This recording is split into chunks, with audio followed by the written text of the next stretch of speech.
As the strike by hundreds of workers at the Barbados Water Authority continues, news is that the Barbados Workers Union is planning to escalate the industrial action.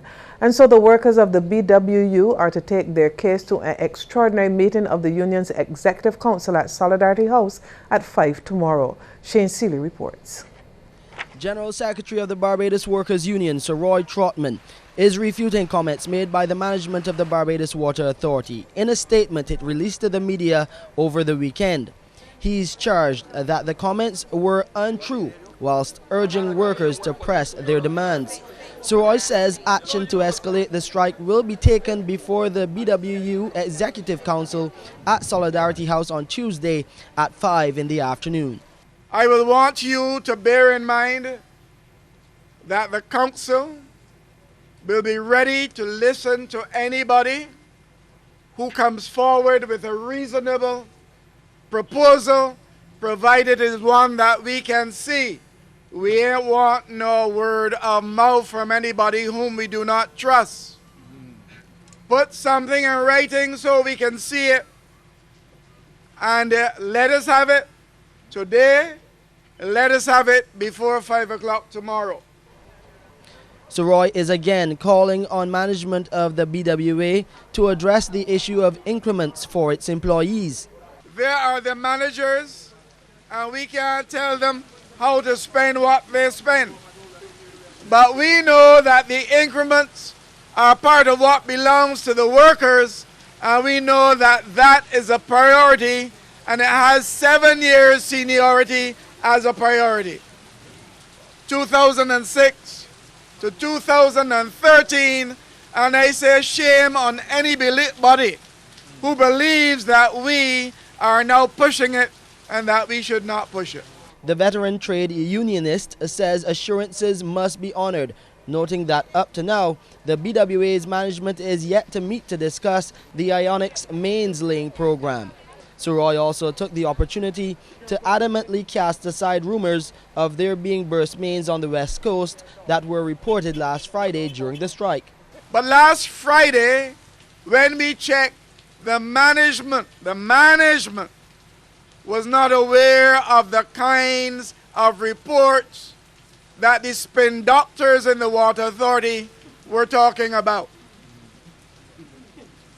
If they want to say there are problems, tell us the problems, and we have promised the public that we are going to deal with those problems so that there would be as minimal a situation of inconvenience as is possible. Now about 500 workers remain off the job as the two sides have been unable to reach an agreement on a number of demands concerning increments, uniforms, and concerns about the current working conditions. Shane Seeley, CBC News. Staying on the industrial front, we're hearing that fungus, mildew, and malfunctioning air conditioning units are just some of the unhealthy conditions that staff at the Land Tax Department have been enduring. This claim from General Secretary of the National Union of Public Workers, Dennis Clark. He says these conditions are not allowing revenue to be earned. Given the number of weeks that the workers are here, that revenue collection seems not to be too important an issue at this point in time when we want revenue in the coffers of government. So as long as these workers have to stay here to get good terms and conditions to work in, they will remain off until the situation is rectified. The NUPW claims that over 100 staff members are being forced to be non-productive because of the insanitary working conditions. NUPW Senior Industrial Relations Officer Wayne Waldron says the unfit conditions that employees are working under need to be urgently addressed. If the government is serious even about revenue, you cannot have a situation where your revenue is not collected because of these problems. We would have thought by today that the government would have sought to ensure that at least if they're looking at even its revenue collection area, they would have been more expeditious in their approach in getting these workers relocated. We understand there are issues with tables and chairs and desks. They are in order. We understand the chairs have landed, but we still have the issue of other furniture. And we think that the process needs to be speeded up. Efforts by CBC to obtain a response from the Commissioner of Land Tax were unsuccessful. If all goes well, the Domestic Violence Act could be available by the first quarter of 2014. Word of this has come from Attorney General Adriel Brathwaite. He acknowledged that the legislation had taken a bit longer than initially expected, as the necessary research had to be conducted. The Attorney General says the new legislation will help to address some of the issues, but will not change an individual's behavior. There's a but. There's a but. Here's the but. For those of you who have been calling for legislation, we cannot legislate behavior. We need to spend more time talking and educating people. The answer certainly cannot just be, let us get the legislation. The legislation has a role to play. Violence against women is intolerable, and the government of Barbados is firmly against it. This message was made clear by Speaker of the House Michael Carrington as government, in partnership with UN Women, launched a display at the West Wing of Parliament aimed at sensitizing the public about domestic violence. The initiative comes as Barbados launched the 16 Days of Activism Against Violence on Women on this International Day for the Elimination of Violence Against Women and Girls. I'm saying to you today that that is where we stand as a parliament. That is where I stand personally. And I'm sure you know too that that is where the government of Barbados stands. So we are here to launch this display. And in speaking earlier with the representative, Miss Arab, I was saying, you know, that one of the challenges we face has to do with education, sensitizing people about this. Mr. Carrington says members of Parliament from both political parties have also signed on to a campaign to stamp out discrimination against people living with HIV/AIDS. MP Step Up the Fight, which essentially was a partnership with UN Women, where we assisted members of Parliament to increase their efforts in the various communities from which they spring and in which they operate, to try to end stigma and discrimination with respect to persons living with HIV/AIDS. Now, we expect that that initiative will culminate shortly with some public service announcements featuring members of Parliament from both sides of the political divide. UN Women representative for the Multi-Country Caribbean Office, Christine Arab, commended Barbados for the initiative, saying it is timely. She believes violence against women is too pervasive in today's society. We have been working on trying to address perceptions. Perceptions are so very important, especially in a region like the Caribbean where your laws are quite good, where your services are supported by government across the Caribbean, where you actually have services. In many countries that's not the case. Where the emphasis needs to fall equally now, though, is on addressing people's perceptions and learning that it is not acceptable for someone to hit. It's not a sign of love. It's not just what happens. It is unacceptable.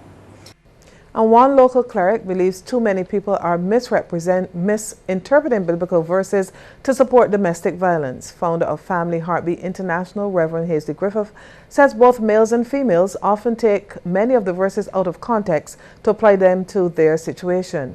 Delivering the sermon at the Ebenezer Circuit Convention yesterday, Reverend Griffith noted that domestic violence should be seen as a family issue. So when Scripture is misinterpreted, it could send wrong signals to others, and therefore some of the practices of domestic abuse could very well come out of that situation. Now, I should also say that until death do us part does not mean until the man or woman dies at the hand of his or her partner.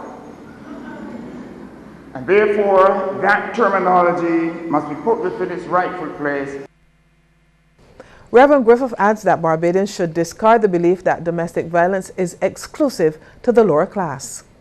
It is an error to believe that domestic violence occurs exclusively at what people refer to as the lower class in our society. Let me shock you perhaps by saying that some of the worst forms of domestic violence I have seen and continue to see is within other classes in our society and the Caribbean region, where I have to deal with this problem. There may have been several other winners at last night's American Music Awards, but Barbadian songstress Rihanna took center stage as she received the first ever AMA's Icon Award. Bill Maher, who introduced Rihanna, called the Grammy Award winner the voice of our generation. Her mother, Monica Fenty, presented her daughter with the award. She says she was proud of the accomplishments made by Rihanna so far. The Barbadian songstress thanked her mother and her hometown, Westbury Road, for putting up with her as she pursued her dreams. Praise also went to the team that discovered her, along with international producer Jay-Z. Rihanna was even more overjoyed to be bestowed the Icon Award at such a young age. The hometown girl was in for another award, beating out stiff competition from Ciara and Alicia Keys for the Best Female R&B Soul Artist Award. Rihanna, however, missed out on copping the Artist of the Year award. That went to Taylor Swift. A Guyanese national has appeared in court to answer a charge of arson. 33-year-old Gordon Roberts, who currently resides in Barbados of no fixed place of abode, was charged with assaulting Shanette Williams and also setting fire to her property at Bridge Gap, St. Stephen's Hill, St. Michael. Both incidents reportedly occurred on November 16th. When Roberts appeared in court, he was remanded until the 18th of December. The time is right for Barbados to establish a Center for Solar Technology as part of an overall effort to help reduce its energy import bill. This is the view of Dr. Charleston Brathwaite, Barbados's designate to China. He made the suggestion as he addressed the Lions Club of Christchurch West 21st Anniversary Luncheon and Awards at the Accra Beach Hotel. I believe that given our success with solar water heaters, Barbados should establish a Center for Solar Technology with the objective of making this country self-sufficient in renewable energy and developing industries for export of products of solar technology. In June this year, I had the privilege of visiting China, Beijing, and I was fascinated by the fact that every street light in that country was powered by a solar panel. Why can't we do that here? The technology exists. Government could be losing out on significant foreign direct investment, and it's because of the slow speed at which it's moving to set up a regulatory framework for the renewable energy sector. That's a view from a top official at Williams Industries, who's now calling on government to pick up the pace in this regard. Director David Staples says the Friendle-Stewart administration has done a good job so far, putting incentives in place and moving the discussion forward. But he's warning government that the clock is ticking for them to get their act together. The financing is available, the technology is available, the costs of technology, particularly in the photovoltaics, has come down dramatically in the last 2 or 3 years. So we are ready to go. As I said earlier, there are, probably 10 local businesses that that are up and operating and just waiting for the opportunity. And what they really need to get that moving is a regulatory framework. So there's some legislation that the government's been working on, and we're hoping that it, very quickly gets put in place before, these companies start to lose too much money and they have to shut down because they're not able to put in the big systems that the country really requires to get a reasonable amount of energy saved. Mr. Staples says once the regulatory framework is established, a fully functioning renewable energy sector could potentially be the game changer for the local economy.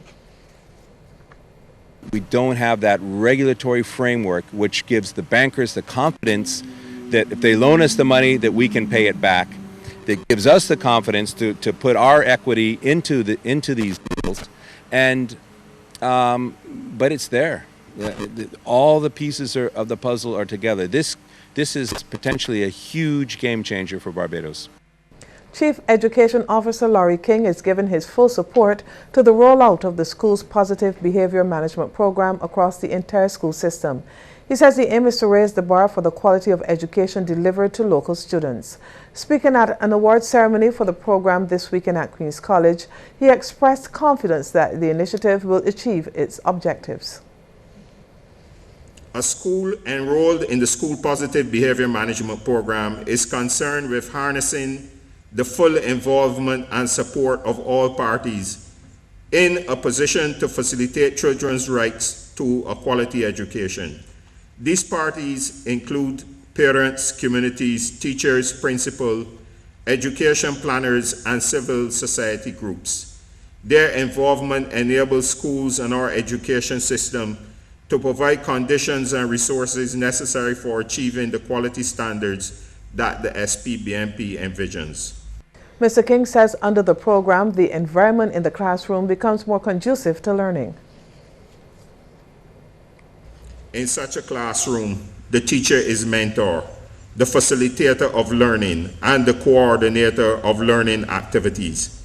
Creativity, openness, flexibility, tolerance, good leadership, and organizational skills become the avenues through which effective learning and teaching is maintained. Classroom management that enhances learning is child-centered and promotes active learning.